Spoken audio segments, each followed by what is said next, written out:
Hey guys, get you to the show in a second, but first, how would you like to win this? A signed Liverpool home shirt. It's signed by Ibu Konate. To get your hands on this, very, very simple. Just make sure you're subscribed to us here on YouTube. We are on the road to 500,000 subscribers. We're very nearly there. Help us get there by subscribing right now. Just click the button below this video. Once you've done that, and once we get to the 500,000 subs, we'll do a draw, and one of you guys will win this amazing prize, like I say, signed by Big Ibu himself. Right, let's get on with the show.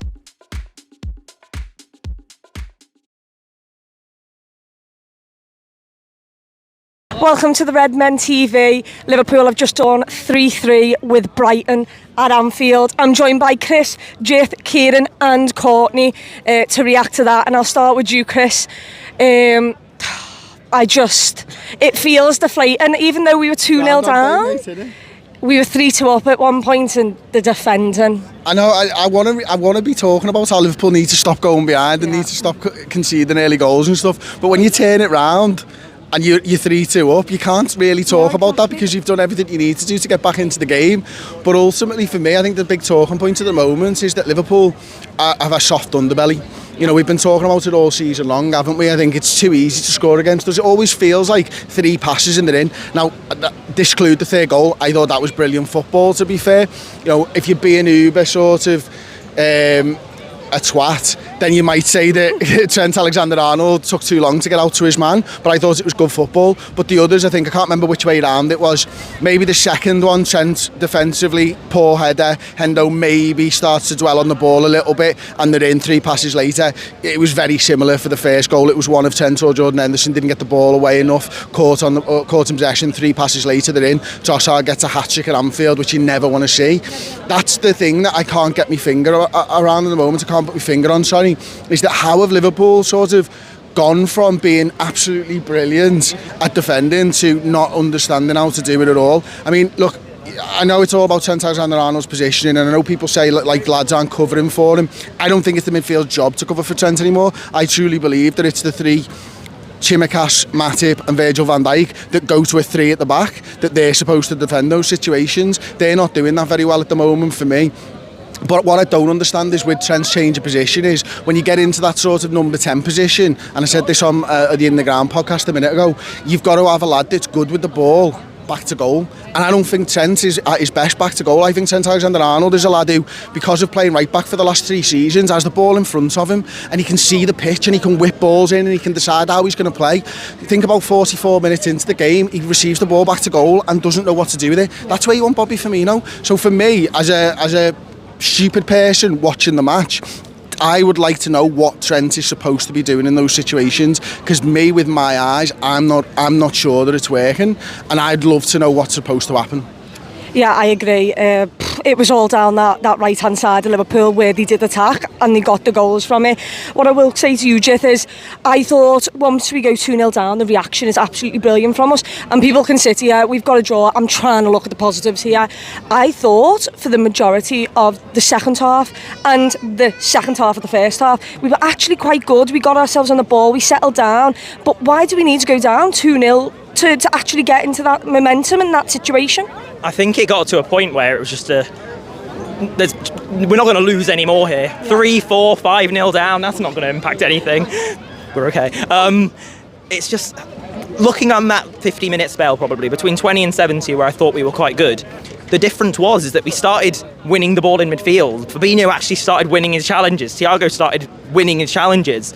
But we got the ball, and every time the ball fell in that sort of area, he actually looked composed. Like his second goal, the little shimmy for the second goal, was absolutely unbelievable. And then for the first, the little chip, the dink finish when it's just chaos in the box, and he's the only one. It felt like he was the only one, especially in that first half, who had any sort of composure. The ball actually slowed down. The game slowed down when it was around him. And then on the other side, when we brought Diaz on, weirdly, even though it's the same sort of positive, it quickened up when he came on. And every time he got the ball, it just lightning. And then Bobby was able to get involved. Salah was able to get involved. Trent, I'm that dickhead who's right now, I'm just sick of it. It's so frustrating with his performance. The amount of times that it just feels like he's not sprinting back into position. That's probably the biggest concern for me. It just felt like he was jogging. But at least every time that in that sort of spell, he started at least getting on the ball and doing things as Chris mentioned about the things that he likes doing, which is getting on the ball, looking towards goal, being able to ping it, switch the ball, get it into Bobby Firmino's feet, into Thiago. That was at least the one area that was nice, but it just felt, it's worrying when we took the lead as well. It felt like that intensity disappeared. I thought we got that third goal too early, because I was worried that we weren't going to have that tactical nous at the minute to be able to hold a lead.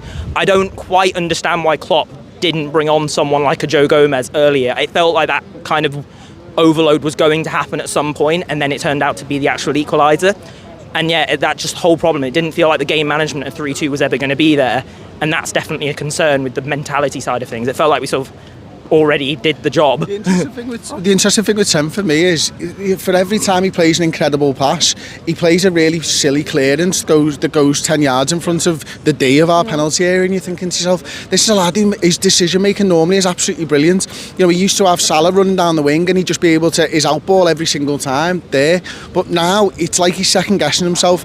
It looks like he's massively low of confidence, which is why I think the cop was really getting behind him today, you know, especially after that corner that goes in off, I think it's Adam Webster or something like that, for our third goal. You could hear the cop just singing his name, because I think it's like, forget about England, fuck England, nobody cares about England, we're with you. But it's hard to be with someone all the time when they're making silly mistakes, I suppose.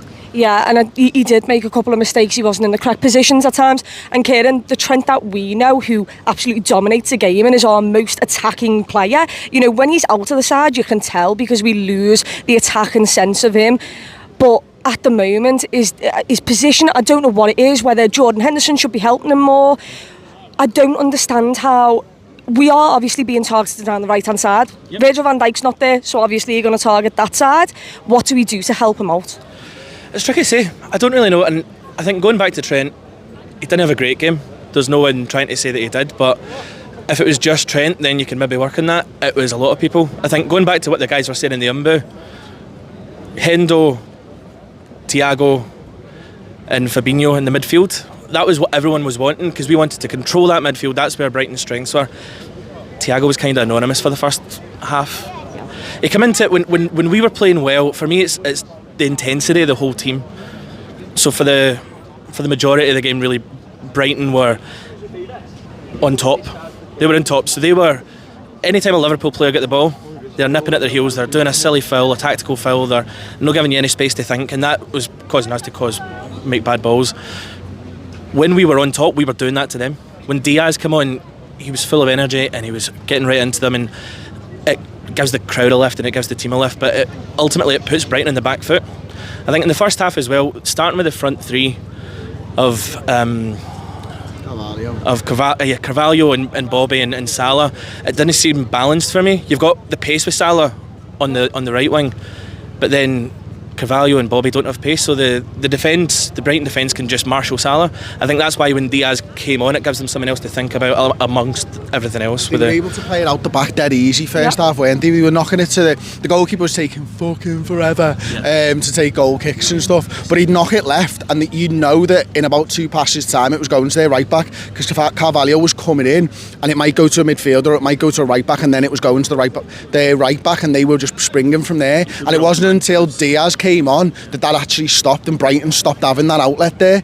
And that's obviously something with the understanding and your positioning and something else, which just takes time, because you're not playing your own position, you're playing off where the other two players are. And I think that's something that, although Carvalho put himself about, and I thought he was good, to be honest with you, you know, maybe not like, you know, he's a young kid playing in a side for the second time from the start of the game. That's what he was for Liverpool today. But I thought he put himself about, he worked really hard. It's just that he's not fine-tuned yet for me. Yeah, and Courtney, I'll bring you in as well. If you move over here, we won't be on fields in the background. Everyone move. When it goes 3-2, the atmosphere was brilliant. We thought, yes, this is the Liverpool we know. And yet, like Jith mentioned, I think we just took our foot off the gas. It was quite sad to see how, like, they were under so much pressure. We were constant with them. We were winning the ball back every time they cleared it. It was us again, and we were going again. And we lost a bit of that, and then we kind of just went a bit defensive. And ultimately, it costs us. You keep going at them. You keep retaining the ball. You keep putting pressure on them. You're giving something to think about.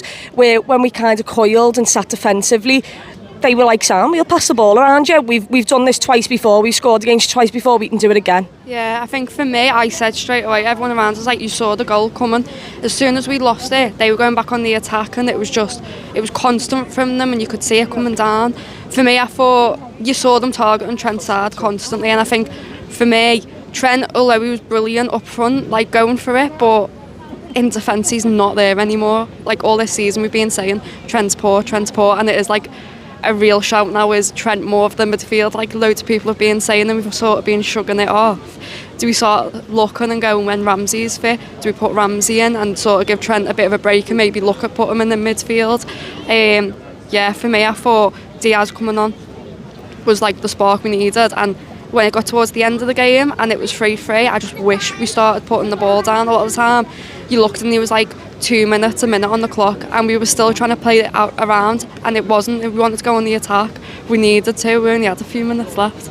And I also think fair play to Brighton, because I'm not going to lie, the first 15 minutes of that game, Alisson Becker kept us in it. I reckon it could have been 3-0 inside 15 minutes. Alisson Becker was brilliant today. I mean, he's conceded 3 goals, but ultimately he kept us in the game for the first half at least. And obviously it's a disappointing result, especially after going in front 3-2. But Liverpool never do it the easy way, and we need to start winning. We've got a massive 6 weeks coming up, so do stay tuned into our content. Go over to Redmen Plus, sign up. We've got so much content coming out, even more if you want to listen about the analytics of that Brighton game. Before I do go though, please do subscribe to the channel. We're trying to hit 500,000 subscribers, and I sprinted down a road down there to get Ibu to sign a shirt so one of you can win it. So please, for me and my ankle, which is, I need an MRI scan on it, please go and subscribe. Until the next one, up the Reds. Get closer to Liverpool Football Club and the magnificent city of Liverpool over on Redmen Plus, our Liverpool streaming service. Documentaries, features, more content from the Redmen studio, and you can learn deep and in-depth knowledge from experts, journalists, and cultural features going to get you close to the football club that we all love. Head to redmenplus.com.